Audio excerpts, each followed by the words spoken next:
So, wondering about real estate law, what it is, and what it actually looks like to practice it? Well, you are in luck because that is exactly what we're diving into in today's video. Hey guys, if you're new to the channel, I'm Angela Vorpahl of angelavorpahl.com and the Law School Network Facebook group, and I created this video series to take a look at different legal practice areas because there are hundreds of them out there, and most of us have zero idea what it is lawyers actually do in each one of them. So, in talking about what these areas of law look like, what it looks like to practice them, I'm hoping that you get a better sense of what you might like to practice one day. And speaking of what you might like to practice one day, be sure to check out the What Type of Law Should I Practice quiz. It will show you what your natural strengths and abilities and interests lend themselves to in terms of the type of law that might be perfect for you. So, check that quiz out, and when you're back, be sure to smash that like button and let's dive in. So to talk through the practice of real estate law is Annie Little. Annie is a former real estate finance lawyer. She is now the founder of JD Nation, a legal coaching program that walks lawyers through job searches, career transitions, and ascent to leadership positions. So Annie, thank you so much for being here with us. Thanks so much for having me, Angela. I'm happy to be here. I'm so excited for this conversation. Let's dive in. Can you tell us sort of the 10-second version of what real estate law actually is? Yeah. So mainly, I would help people, and by people, I mean like commercial developers, commercial landlords to purchase, sell, refinance their commercial properties, or negotiate leases, either as the tenant or the landlord, and then also to help negotiate with municipalities to get variances in zoning so they could put things on public land or on land that's zoned for other things.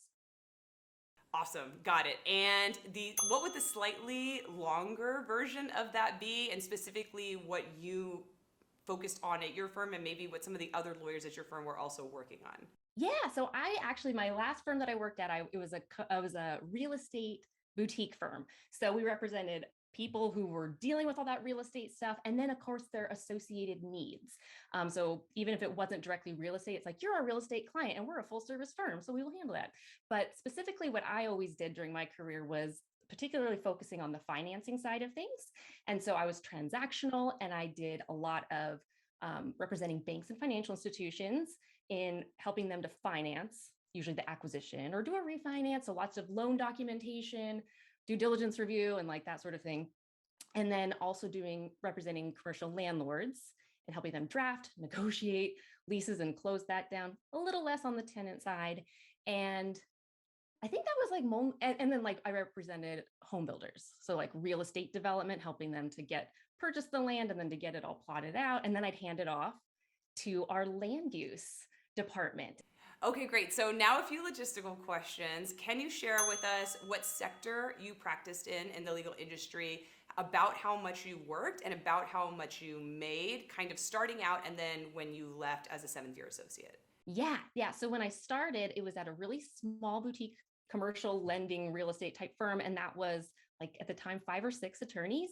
But it was boutique because it was very sophisticated work. We did a nationwide practice, and I just kind of I'll tell you later, but I did not plan on working there, so I got really lucky.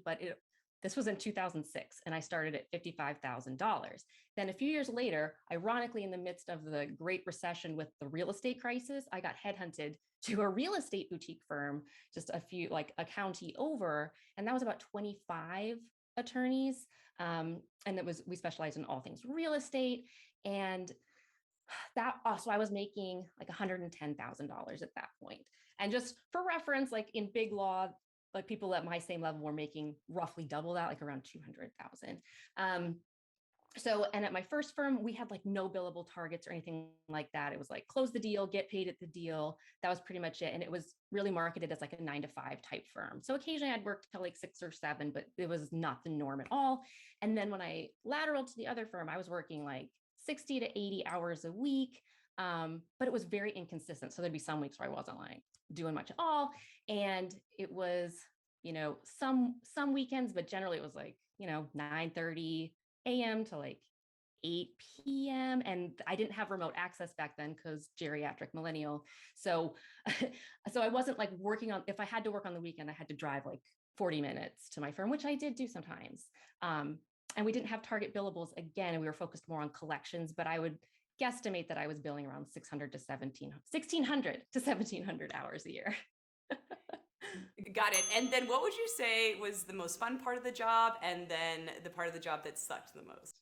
Yeah. So for me, the best part of the job was the the rate at which I became pretty much fully autonomous.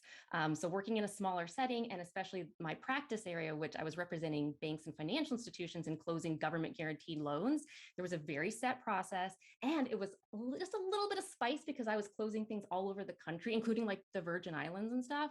And so that was really interesting and like novel for me. But there was still like a very set process, and I was entrusted with starting from like origination, like the underwriter. Sometimes I would help them write the term sheet, and then it would go out, and then I would create, do the loan documents and negotiate stuff and do all the due diligence work. And then I would do the closing and be in charge of dispersing the funds. And sometimes I would go in person. That's about as close to court as like I would get, is like physically going to a closing that was local and being there and being like, here's your check or whatever, and here are the loan documents, please sign them. So I really enjoyed that autonomy, and I felt like a real lawyer, like like clients would call me and be like, hey, I have 3 new deals for you. And I'd be like, oh, okay. And I'd of course run it by a partner, but they'd be like, no, like you take it. And they kind of started assigning specific clients to me because they liked working with me and I knew their processes really well. So I felt pretty autonomous. But the flip side of that is it gets a little too routine and a little boring sometimes, but it was like about as fast paced as I could get without being a litigator, and had no desire to be a litigator. So that, like, the sort of fast pacedness, the little bit of like novelty in the locale, and then just over the autonomy for sure for me was like everything. Um, did you ask about the worst part, or am I just? Yeah, the worst part too. Yeah. So the worst part was, and this was at both places. So you'll hear this a lot with like big law culture, but it's at all law firms and legal departments in general, is like the culture. It's very like toxic in the sense that there's not a lot of respect for associates, in the sense that partners will normally, like, it's rare that like clients are calling associates like they would call me.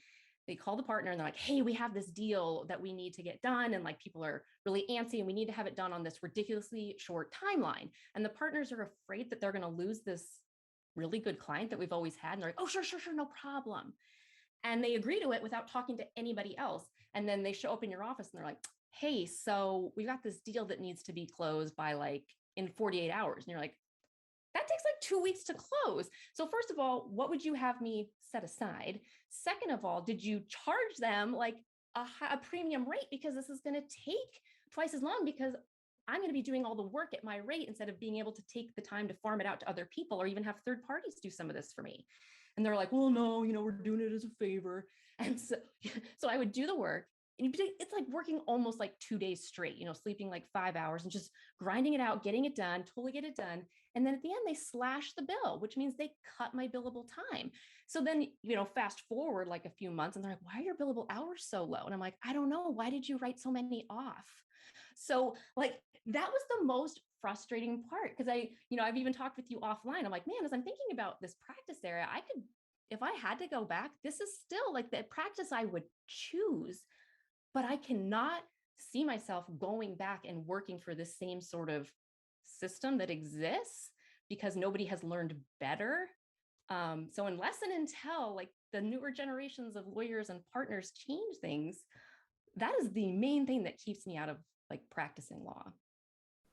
Yeah, and that makes complete sense. I absolutely experience everything you just said too. I think it's the sort of most common experience across law firm cultures of these unreasonable expectations, and the response to everything is just get it done, and you have to get it done no matter what the ask is and what the time frame is. In terms of kind of taking it even further back, when you were in law school or right after law school, what steps did you take to get into this practice area in the first place?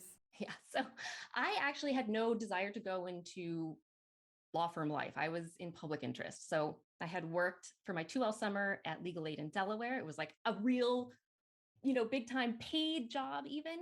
And so then they made me re-interview for a full-time position. I got it. And then 3 weeks before graduation, they lost the funding for my position, which would have actually been in domestic violence. I had done poverty law, fair housing, and domestic violence. That was the role.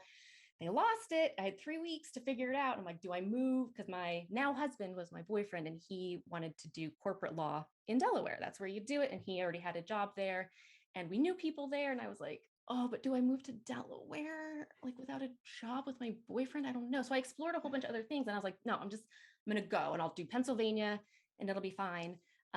And so I just applied. There happened to be that little boutique firm, and they were specifically looking for entry-level people that they could train because they had such a specific niche area.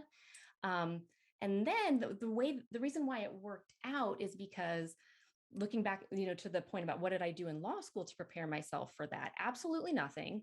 What I did, and now that I know, I was recently diagnosed with ADHD like at 40, but I always had it, right? And so law school was like, I was always really good at school. Law school was particularly challenging. So the way I survived was making sure once I got past 1L year, I was only taking courses that I was interested in and with professors that I could learn from easily and found enjoyable. And so I was always really interested in real estate stuff, probably because I'm from Montana and land is everything. And so I did a lot with environmental law stuff when I was in college and some internships. And so real estate was really interesting to me. And then a lot of the professors that I enjoyed also taught real estate. So I did real estate finance, land use, that kind of stuff, and corporate, and then international, constitutional stuff. So there was nothing. There was nothing. But then I got to this job and they literally had it in the interview. They wanted me to find a mistake in a mortgage. And they were like, one of them was like, check it out. And the other partner's like, I'm so embarrassed. I can't believe we're giving you a test. This is awful. Just do your best. And I was like, oh, like this mortgage is supposed to secure a note and it's securing an environmental agreement. They're like, exactly. They're like, our lawyers missed that. I'm like, that's like real estate 101. So I was like, I can do this. And they were like super impressed, offered it to me on the spot and like went from there. That's amazing. That's such an amazing story. Yeah, because so many of us wind up in practice areas because that's the job we were offered and we didn't actually do anything to plan for that in law school. And so that's amazing that the classes you took because you're interested in them wound up actually leading to a job. That's so fantastic. And it's the only way I was able to get decent grades because if I'm not interested in something, I physically cannot do it. My brain's like, nope, not happening. No projected, yeah. Not happening, sorry. Does not compute. So I got lucky, and I kind of hesitate to tell people that story and framing it as, see, like it'll all work out and you'll fall into this job because I don't want to be glib. And it was really scary at the time. At the same time, like you're saying, like you end up where you end up and there are going to be opportunities and you can trust yourself to like position yourself so that you can show, I can teach myself anything. I know the basics and I'm going to do such a good job for you as a lawyer. And the last question that I wanted to ask you is, on a scale of 1 to 10, how would you rate real estate law as a practice area to someone who's potentially interested in going into it?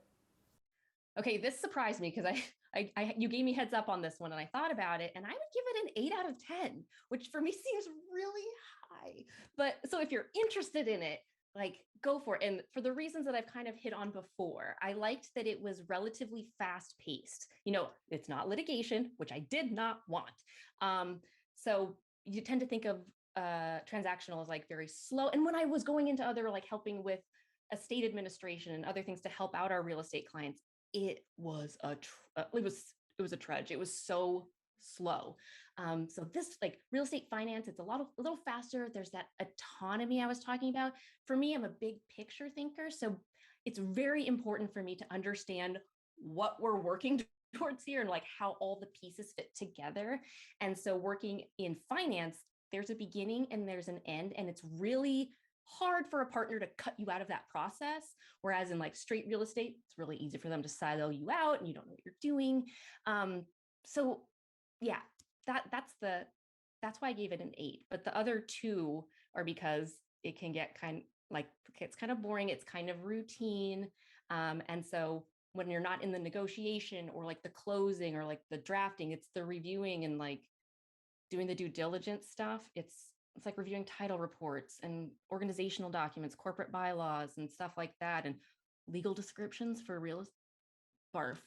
So that was really, that's where the 2 fell away. But if you're interested in a transactional practice that is closer to like active than anything, And I've heard this from other real estate finance lawyers who've since left too. They're like, that's what I loved about it too, was just fast paced enough without having to go to court.